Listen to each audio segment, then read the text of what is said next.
Hello mga kaanilog! Before we roll with our recap video, quick shout out muna kina Maraming salamat po sa inyong walang sawang panonood at suporta sa ating channel. Mabuhay kayo hanggat may Wi-Fi at data kayo. Let's dive right in and get started with today's video. Tulala si Okarun, tila hindi pa rin makapaniwala sa kanyang nasasaksihan, o marahil ay nabibighan lamang sa ganda ni Momo na nakasuot ng maid outfit. Binati ni Momo si Okarun, ngunit sa halip na sabihin welcome, master, ay nasabi niya ang welcome, you bastard, nang hindi sinasadya. Namula at napatigil si Okarun sa muling pagkakita kay Momo. Hindi mapakali ang kanyang mga mata, wari inoobserbahan ang bawat detalye sa paligid, malinaw na nagpapahiwatig na ito ang unang beses niyang pumasok sa ganitong lugar. Samantala, makikitang bahagyang pinagpapawisan si Momo habang nagbibigay ng tsaa sa kanyang mga kaibigan, sabay birong, sana ay mas lumasa ka pa. Sinabi ng kanilang schoolmate na para maging mas malasa ito, kinakailangan daw mag-heart pose. Agad itong ginawa ng magkakaibigan, at kitang-kita ang pamumula ng ating dalawang lovers. Sinabi ni Momo sa kanyang mga kaibigan na pagsisisihan nila ang kanilang ginawa, ngunit patuloy pa rin ang mga ito sa pang-aasar.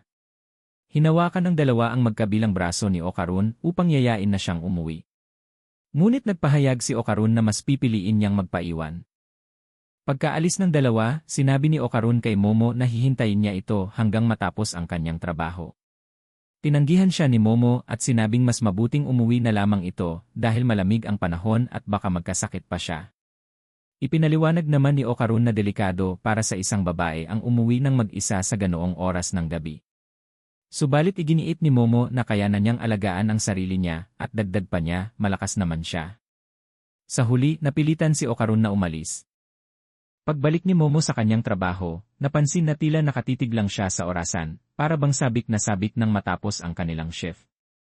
Kahit halatang pagod na, nagpatuloy pa rin siya sa kanyang trabaho, maayos na nakikitungo sa bawat customer na dumarating. Sa tuwing mapapadaan siya malapit sa orasan, napapatingin siya rito, na para bang napakabagal ng takbo ng oras. Maya-maya, dumating din ang oras ng uwian. Nagpaalam siya sa kanyang mga kasamahan at inaasahan ang kanyang pagbalik. Paglabas niya ng gusali, napatingin siya sa kanyang kanan at kaliwa na para bang may hinihintay. At sa oras na akala niya'y uwi na lamang siya mag-isa, biglang dumating si Okarun, hingal na hingal sa pagtakbo. Nagulat si Momo, akala niya'y umuwi na ito. Ngunit mariing sinabi ni Okarun na hindi niya kayang hayaang umuwi ng mag-isa ang isang babae sa ganoong oras. Aabutin na sana ni Okarun ang kamay ni Momo, ngunit bigla siyang tila nagdalawang isip at agad itong binawi. Gayunpaman, hindi siya sumuko. Gumawa siya ng maliit na hakbang, at sa huli, si Momo mismo ang kusang humawak sa kamay niya. Nanlaki ang mga mata ni Okarun sa gulat, hindi makapaniwala sa nangyari. Sa bahay ni Seiko, buong lakas na tinutulak ni Manjiro si Gigi, ngunit makikitang hindi ito natinag sa kanyang posisyon. Pinuri ni Seiko si Gigi at sinabing mabilis siyang natututo. Ipinaliwanag pa niya na susubukan niyang patakan si Gigi ng soy sauce, at pinaalalahanan itong pigilan si Evil Eye na makalabas. Naghanda sila, at nang tumulo ang toyo sa kamay ni Gigi, agad nag-react si Evil Eye at pilit na sinusubukang makawala. Ngunit sa matinding konsentrasyon ni Gigi, nagawa niyang pigilan ito. Namangha si Manjiro at hindi makapaniwala sa kanyang nakita. Gayunpaman, binalaan pa rin siya ni Seiko na mag-ingat dahil hindi pa rin niya kayang tiisin ang mga bagay na malamig. Samantala, nakauwi na sina Momo at Okarun. Dahil sa sobrang lamig sa labas, agad uminom ng mainit na tubig si Momo. Biglang lumapit sina Gigi at Aira, ngunit sa kanilang pagkakabangga, hindi inaasahan na natapon kay Gigi ang hawak na inumin ni Aira. Dahil dito, agad siyang nag-transform bilang Evil Eye. Agad na pinalabas ni Evil Eye ang kanyang kapangyarihang cursed house at mabilis na lumapit kay Momo. Walang nagawa si Okarun sa sitwasyon, at kahit si Seiko ay sinubukang lagyan ito ng talisman, ngunit walang epekto. Nang akmang susuntukin na niya si Momo, agad inilabas ni Momo ang kanyang psychic powers at pinigilan ang kamao ni Evil Eye. Subalit hindi pa rin ito sapat at sinakal siya ni Evil Eye. Bago pa tuluyang mawalan ng hangin si Momo, nagawa niyang iluwa ang mainit na tubig na nainom niya kanina. Dahil dito, napilitan si Gigi na bitawan siya at agad humingi ng paumanhin, tila natauhan sa kanyang nagawa. Mabilis namang lumapit si Okarun, puno ng pag-aalala kay Momo, at nagawa pa niyang maitulak si Gigi palayo. Samantala, nilapitan ni Seiko si Gigi na nananatiling tulala at tila hindi makapaniwala sa nangyari. Doon sinabi ni Seiko na hindi niya kasalanan ang lahat. Napansin din dito ang kamay ni Seiko, sugatan at halatang naapektuhan ng laban. Humingi ng paumanhin si Aira para sa nangyaring gulo kanina at nangakong magiging mas maingat na siya. Sumagot naman si Momo na ayos lang iyon at minsan ay may mga hindi inaasahang pangyayari talaga. Pinayuhan pa niya si Aira na magpahinga na lamang. Kinabukasan, nagtungo si Okarun kina Mr. Mantis. Laking pagtataka niya nang makita itong nag-anyong tao. Ipinaliwanag ni Mr. Mantis na ganoon talaga ang itsura niya kapag nasa Earth siya. Namangha si Okarun sa narinig at muling lumabas ang kanyang pagiging nerd tungkol sa aliens. Dahil dito, nakiusap siya kay Mr. Mantis na gawin siyang apprentice at turuan kung paano sumuntok. Ngunit mabilis itong tinanggihan ni Mr. Mantis at nagpatulong ito sa kanyang ginagawa. Ayaw sumuko ni Okarun at sinabing susubukan niya ulit bukas. Samantala, kinausap ni Manjiro si Seiko. Sinabi niya na nakaligtas sila ngayon dahil sa nagawa ni Momo, ngunit malabong magawa nila ulit iyon sa susunod. Kaya iminungkahi niyang muling tawagin ang Hayashi at isagawa ang ritual prayer. Ngunit sumagot si Seiko na bilang isang nakatatanda, tungkulin niya ang pasanin ang mga problema ng mga bata, habang sila naman ay dapat hayaan na gawin ang nais nila ng malaya. Sagot naman ni Manjiro na gusto rin naman niyang mapabuti si Gigi, pero ang imposible ay imposible pa rin. Habang nag-ensayo si Okarun kung paano sumuntok, tinanong siya ni Turbo Granny kung anong klaseng sayaw ang ginagawa niya. Sinundan pa nito ng tanong kung bakit ba siya nagpa-practice ng suntok. Sagot naman ni Okarun, siyempre gusto niyang lumakas.